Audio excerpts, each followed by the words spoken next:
Ya.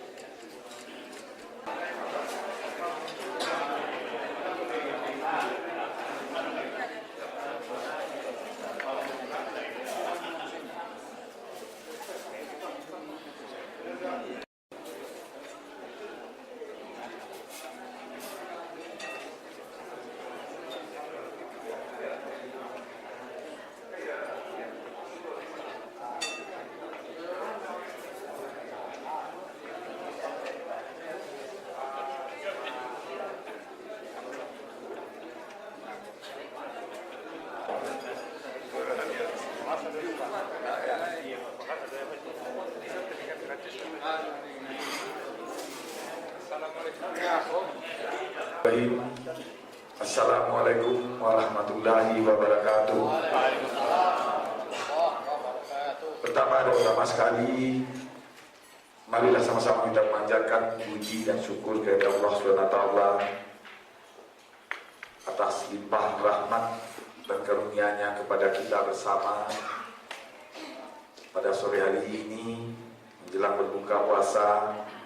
Kita dapat hadir bersama di Balai Roh Pusako Anak Nagari di kediaman rumah dinas Bupati Pasaman ini. Selawat beriring salam tak lupa kita sampaikan kepada arwah junjungan kita Nabi besar Muhammad SAW. Yang kami hormati Bapak Sekda dan Bapak Ibu, para pejabat pemerintah yang hadir pada sore hari ini. Terusnya yang kita muliakan para purnawirawan TNI, Polri yang berkesempatan hadir pada sore hari ini, hadir orang tua kita, Pak Tarigan dan lain-lainnya yang tidak bisa saya sebutkan satu persatu. Ada Om Podiman ini juga saya lihat Pak Sek. Aku Jepuniran Polri ini Pak Sekda termasuk TNI. Karena Om Jahit itu Pak Sekda apa? Ya. Kalau saya manggilnya itu Om Pak Sekda, sampai kini panggilannya tetap Om Podiman segala macam itu Om saya. Dan saya juga punya kakak ipar dari anggota Polri, juga teman-teman dari bapak-bapak sekalian, Pak Mukidi yang sekarang juga sudah purnawirawan. Jadi saya juga adalah keluarga besar dari Polri. Jajaran pengurus Selkam Kabupaten Pasaman yang hadir pada sore hari ini. Seterusnya Saudara Camat Kabupaten Pasaman, sebagian sudah hadir, beserta wali nagari, para dai, para tua Kabupaten Pasaman, terkhusus anak-anak kita dari yang pada hari ini pertama-tama kami ingin menyampaikan selamat datang dan terima kasih atas kesempatan Bapak Ibu sekalian memenuhi undangan untuk berbuka puasa bersama di rumah kediaman Bapak Bupati atau di Balai Roh Pusako Anak Nagari kita ini. Kegiatan ini secara rutin kita laksanakan setiap tahun. Tujuan utamanya adalah bagaimana merangkai atau merajut silaturahmi antara pemerintah daerah dengan seluruh komponen masyarakat, baik itu dari unsur punyarawan, pensiunan, pemangku adat atau nenek mama, dengan pengurus-pengurus panti asuhan dan lain sebagainya. Karena silaturahmi ini tentu perlu kita pelihara dan kita jaga, karena kita menyadari sekali bahwa sebenarnya lah pemerintah daerah tidak akan bisa membuat banyak, termasuk Pak Camat, Pak Wali, Nagari sebagai unsur pemerintahan terendah, itu tidak akan bisa berbuat banyak tanpa dukungan dari seluruh lapisan masyarakat. Menyadari hal itulah pemerintah merasa perlu menjaga silaturahmi secara terus-menerus dengan berbagai komponen masyarakat yang ada. Bapak Ibu hadirin yang kami hormati, pada kesempatan yang baik ini juga, karena masih ada waktu ya Pak Sekda, berapa lama Pak Sekda sebelum ini. Tadi malam saya ngobrol, mau tanya Pak Saki, berceritalah sedikit dengan ada berbuka juga semalam dengan pensiunan dan PNS. Deka lama apa cerita, lupalah Zanurah, aku cerita je sampailah. Sebenarnya kalau kita sederhanakan kan hanya dua.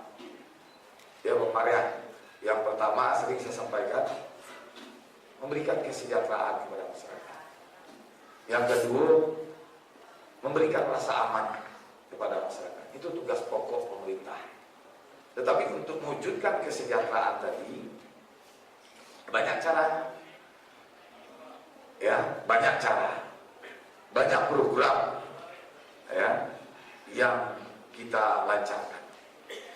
Ada yang kelompoknya kita sebut sebagai pelayanan dasar atau tugas wajib, ada yang tugas tambahan atau pilihan. Untuk itu Bapak-Bapak sekalian, informasi ini tentu perlu disampaikan oleh pemerintah kepada seluruh lapisan masyarakat, termasuk yang kita yang hadir pada hari ini. Banyak yang pensiunan, para tokoh mungkin secara diam-diam tentu mengikuti, macam Barangkali Bogor Pak Leman Tarigan ini teman ibu saya ini.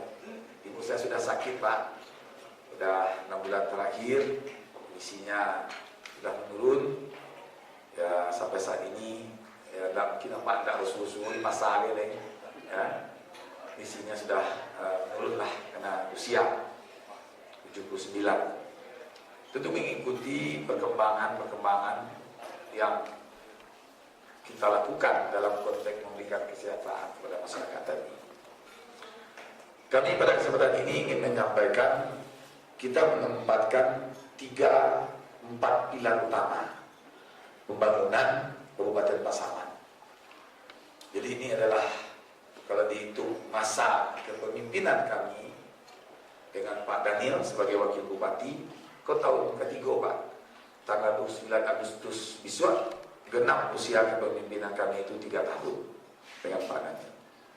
Saya yakin seluruh masyarakat termasuk para purnawirawan, kalau yang sebagian mungkinlah cuma mendengar, tapi saya yakin juga masih banyak di antara kita yang hari ini hadir ya belum begitu paham atau tidak mendengar langsung dari sumber utamanya.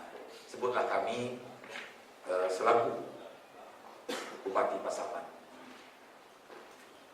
Dalam konteks memberikan kesejahteraan kepada masyarakat, karena kita menyadari berangkat dari pemikiran ya, yang paling dibutuhkan oleh masyarakat kita itu yang pertama adalah masalah kesehatan. Masalah kesehatan. Karena kalau kita lihat komposisi penduduk awak dapat, dia ada 3. Yang pertama sekitar 15%, ya termasuklah para pensiunan karena dia punya askes, ya pegawai negeri. Tapi penduduk secara umum itu kalau dia sakit itu terasa berat bagi masyarakat kita. Ini besar juga karena masyarakat kita itu 70% itu adalah para petani. Yang PNS itu hanya sekitar 5%. Kemudian yang aman kalau dia sakit tadi termasuk kelompok yang pemegang askes pensiunan dan pegawai negeri atau pengusaha yang secara ekonomi lebih baik tadi, itu hanya sekitar 15%. 70% itu adalah kelompok masyarakat kita yang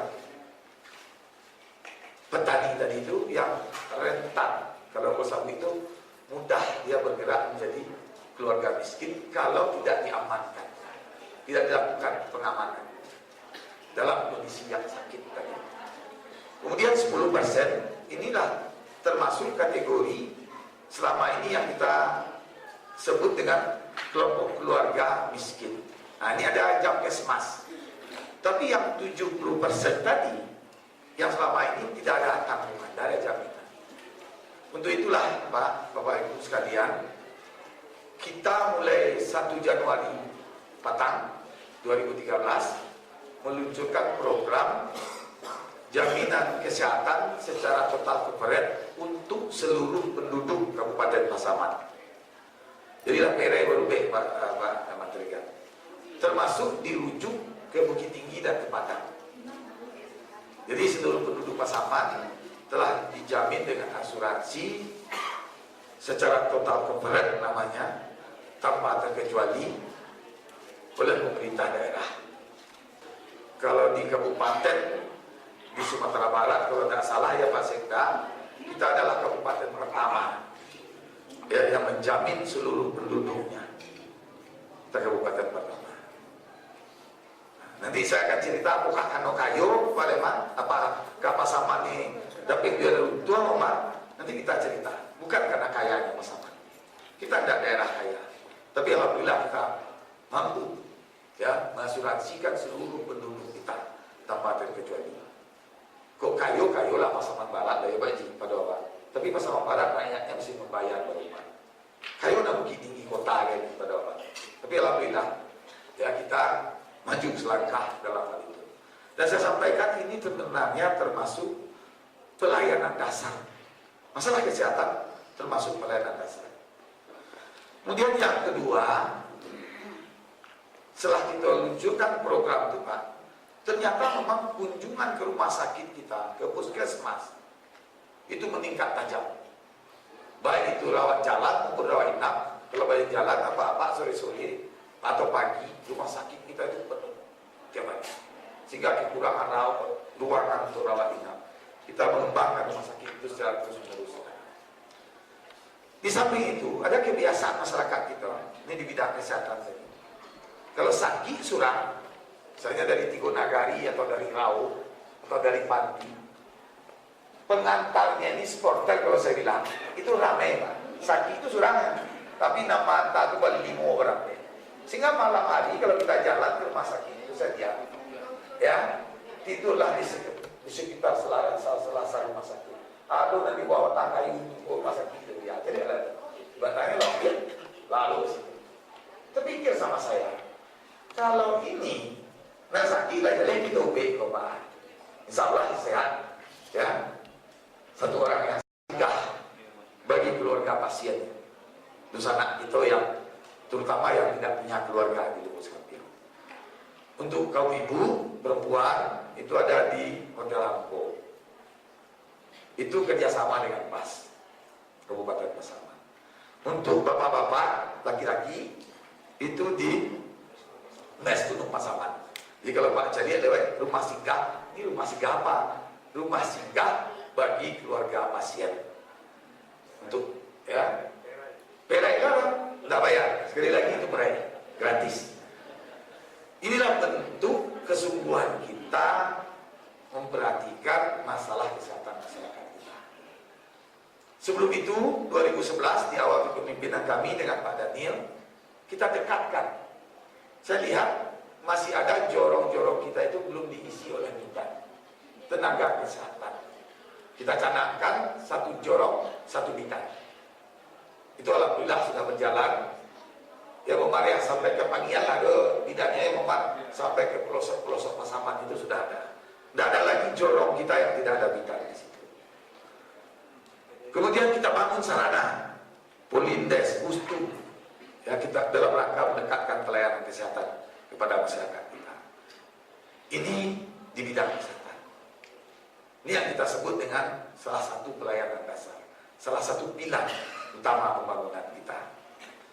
Karena bagi masyarakat kita, masalah kesehatan kalau sakit tadi, kalau lah baca itu angko-angko 5 juta sampai 10 juta operasi misalnya. Ini yang 70% tadi Pak Leman. Tergantung. Ya. Kalau enggak, selama ini dia bertani, punya lahan setengah hektar, bersawah misalnya, atau kebun coklat, atau kebun kata, dia nggak miskin. Itulah gantungan hidup keluarga. Tapi sekali dia sakit, dibutuhkan biaya sampai 10 juta, apalagi di atas itu. Nah tadi ada bansai tadi Pak Leman, yang selama ini ada lahan setengah hektar tadi, atau 1 hektar tadi, kalau nggak kata jual, nggak ada itu Pak. Dia akan bergerak menjadi penduduk miskin. Ini harus kita antisipasi. Inilah yang kita amalkan. Sekedar gambaran untuk 2013 itu menyedot APBD kita sebesar 23 miliar. Kalau sekitar 23 miliar untuk mengasuransikan seluruh penduduk. Ini di bidang kesehatan. Kemudian di bidang pendidikan. Karena kita tahu, sadar sekali, sebenarnya lah kemiskinan itu sangat dekat dengan kebodohan. Kalau dapat sekolah itu cenderung dia bodoh, bodoh cenderung dia miskin. Itu aku Islam Yasaruddin sahih. Ya Yasaruddin bisa kita bertanggungjawabkan itu, bahwa kebodohan itu akan dekat dengan kemiskinan. Di jalan pintas untuk menanggulangi kemiskinan itu, bagaimana kita meningkatkan sumber daya manusia kita. Persoalan nggak selesai sampai di situ. Masih ada sebagian besar masyarakat kita, baik secara finansial, dia masih merasa berat dengan biaya-biaya pendidikan, terutama untuk sampai SLTA. Uang pembangunan, mencetak apa? Ada lagi uang ijazah, segala macam.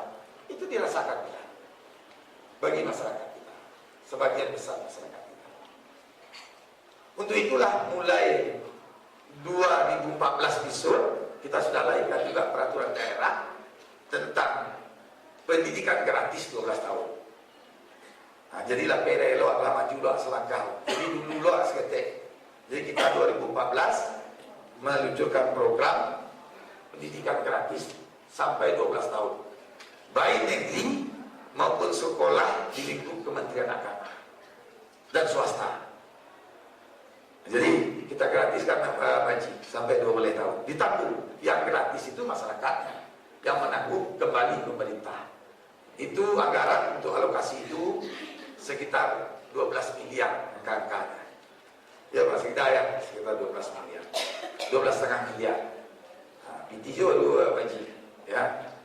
Nah, kembali nanti saya akan cerita apakah Pasaman ini karena kaya. Nanti saya ceritakan Pasaman tidak kaya. Ini bidang pendidikan. Kemudian setelah kita lakukan pemetaan, ternyata pendidikan kita di Pasaman ini tidak merata. Hanya unggul di pusat-pusat kabupaten, sebutlah Lubus Kaping. Lebih khusus lagi sebutlah SMA 1 Lubus Kaping. Itu ya tuh, kelulusan ke perguruan tingginya itu tinggi, sampai 76% satu tahun. Berapa? 89 satu tahun ini kelulusan ke perguruan tinggi.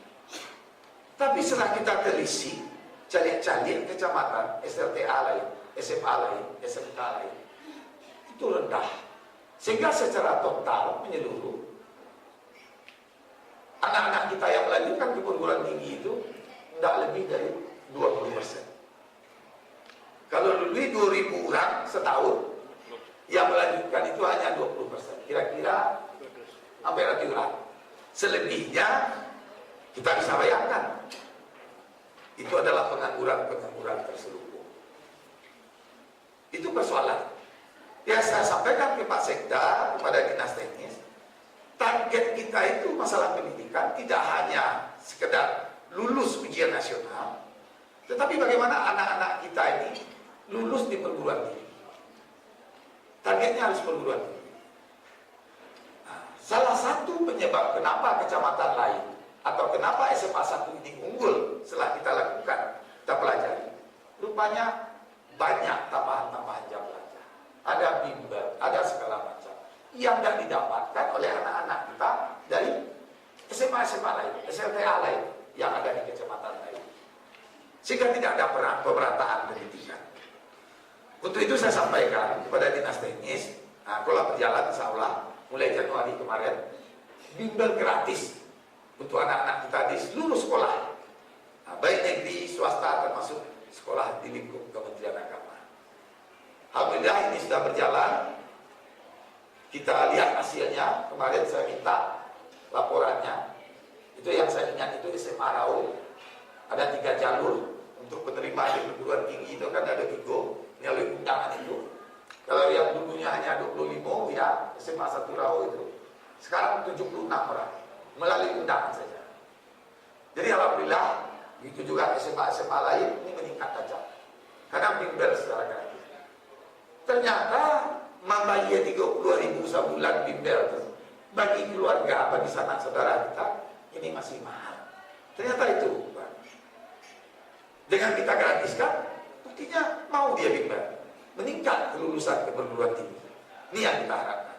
Setelah kita luncurkan program pendidikan gratis ini, ya, apakah selesai persoalan? Ukurannya, kalau sudah beres adanya, ya, sekolah beres, tentu harusnya anak-anak kita yang usia sekolah, cucu kemenakan kita sekolah. Tidak ada lagi yang tidak sekolah, usia 7 tahun sudah masuk sekolah dasar. Tidak ada yang putus sekolah. Tapi saya sampaikan ini juga belum tahu jaminan. Kalau berjalan mulus ya Bang Mat, tidak ada lagi. Ukurannya anak pasaman tamat SMA semua Pak. Perai kok minimal. Masa ada sekolah juga kan aneh. Ya, oh tidak ada baju, ada pas, ada pos.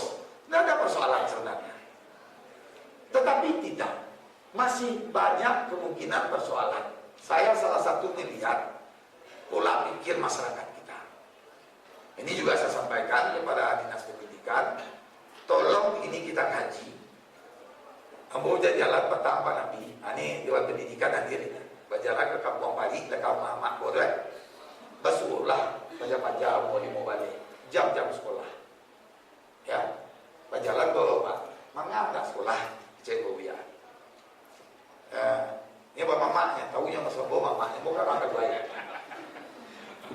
Jadi tahunya mas bawa mamanya, kecil ayah mak, ayah dulu datang main SD dan gadang je kalian, makan je kalian.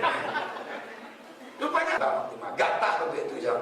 Kita bangun infrastruktur, kita selesaikan irigasi Bati Laut. Itu yang menjadi tanggung jawab pemerintah.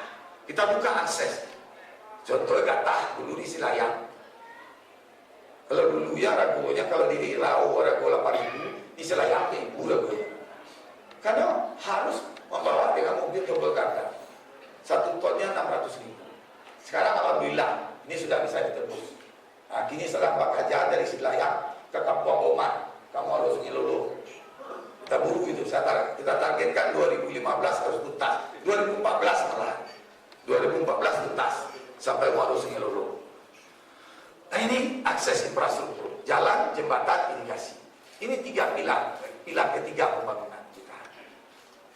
Yang keempat, yang sebenarnya ini pertama, saya sengaja uraikan dulu ini. Kalaulah kesejahteraannya membaik, ya, pendidikannya baik, kesehatannya baik, ada satu hal yang mendasar. Ini yang pertama sebenarnya, tapi saya jelaskan urai dulu biar sedikit. Kau yang macam lihat kamu tadi itu tidak sesuai visi Bapak Tidra. Soalnya itu pertama mau saya ngajuan kegiatan di nomor AB supaya merangkum yang 3 ini. Ya, kalaulah kesejahteraan masyarakat itu semakin hari semakin baik, juga ini masalah. Aku mau sampai Papua, masih ada Papua untuk pertemuan Papua. Peningkatan kesejahteraan masyarakat itu tidak berkorelasi lurus dengan nilai keimanan ketakwaan masyarakat kita. Tidak selalu dah, perhatianlah dia. Orang semakin kayu, kadang-kadang semakin meninggi kesejahteraannya. Aku di kedua itu mau contoh melihat. Mau contoh di kedua ini. Untuk gurunya, ya Pak dia. Untuk keagamaan untuk tahun ini 11 miliar. Termasuk renovasi Masjid Agung kita. Itu di bidang keagamaan 11 miliar untuk tahun ini. Termasuk untuk panti asuhan ini termasuk keagamaan. Sekarang bapak-bapak ibu ketahui ini, termasuk Pak Haji tahu ini. Dulu itu dibantu keagamaan panti ini hanya 5 juta sampai 7 juta setahun dia gajian. Di waktu saya 2011 dengan Pak Dadi, saya sampaikan ke Pak Sekda, ini sebenarnya bersyukur kita, berterima kasih kita kalau ada utusan anak kita yang mau mengurus ini. Ya, dan ini tanggung jawab pemerintah sih. Jadi terakhir kita tetapkan mulai 2011 itu paling kecil itu panti asuhan dibantu 30 juta. Ya, 30 juta. Ada yang sampai 40 kalau tidak salah. Tergantung jumlah anak-anak kita dibantu. Ini tanggung jawab pemerintah saya sampaikan. Ini juga dalam konteks keagamaan tadi. Karena itu memang tanggung jawab pemerintah, tanggung jawab negara. Ini yang tadi yang saya sebut, yang pertama tadi. Tapi bicara tanggung jawab, Sabia Basoloro, Bojo Pak Kua, Pak Kua gitu. Aduh ya Pak Kua ya. Waktu bertamu Bojo Kua aja daki kenapa? Saya bilang karena SMS Bodo ya, Pak Bupati orang mentogel, dapat dia Bupati Manakah antara. Kata manuang Bodo kan. Apa yang tanggung jawab Bupati sadoi urusan semua. Kecewa itu urusan umat. Secara aturan undang-undang itu dia vertikal, Kementerian Agama yang punya domain. Ya, nah, kita mendorong, pemerintah memfasilitasi, mendorong. Kalau tidak mau Bupati ya, misalnya membantu, ya memberikan perhatian, ya mensukseskan program, nah itu baru Bupati. Tetapi kalau disuruh Allah Bupati yang ketubah, berceramah di kamari, ya, betul apa lo kayak curang ke depan, apa pandai mau jalan ya, ya, jalan-jalan masuk aja Pak Leman. Tariga kaum Budiman, saya ingin bercerita banyak sebenarnya, ya, karena sebenarnya lah, sebutlah Bupati ini kan sebenarnya hanya yang pemegang mandat, ya, yang punya amanah itu, yang punya mandat itu sebenarnya karenanya, pemegangannya dilaksanakan oleh Bupati. Kalau dalam perusahaan, Bupatinya manajer, direkturnya, tapi pemegang sahamnya adalah rakyat. Kita satunya, termasuk para pengusaha. Saya ingin menyampaikan sebenarnya laporan panjang lebar, tapi karena waktu yang sangat terbatas, tapi yang pasti dengan kebersamaan ini saya yakin Pak Saman akan mampu duduk sama rendah, tegak sama tinggi dengan kabupaten kota yang ada di Sumatera Barat. Itu saya yakin. Terima kasih. Wabillahi taufiq wal hidayah. Wassalamualaikum warahmatullahi wabarakatuh.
Aku dari lawan ya kan.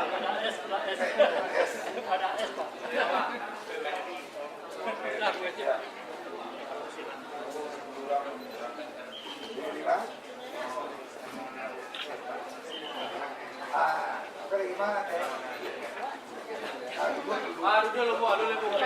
Dulu Bu, ganti-ganti.